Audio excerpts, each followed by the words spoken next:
आज हूँ आमर गाँव में गिरी गोवर्धन पूजा तो मुई आ सुशील एटा बाहरी गनु न देखी जीवार लगी आमे पले आसु आमर गाँ डालखाई पहाड़ के जेन के कि आमे एबे चढ़ू तापरे आमे पले आनु पहाड़ रही गुंफा के जेन आड़ू के आमे चई नि पारुना बोली भाबुछु हेले आमे जनता सेंता करी याडू छिंगली सुंगला करी बाहरी आसु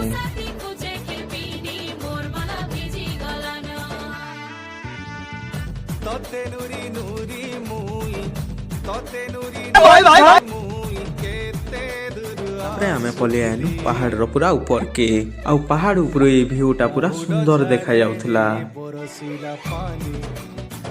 तापरे हमके भोग लागसी बेले आमे पले आसु पेट पूजा करी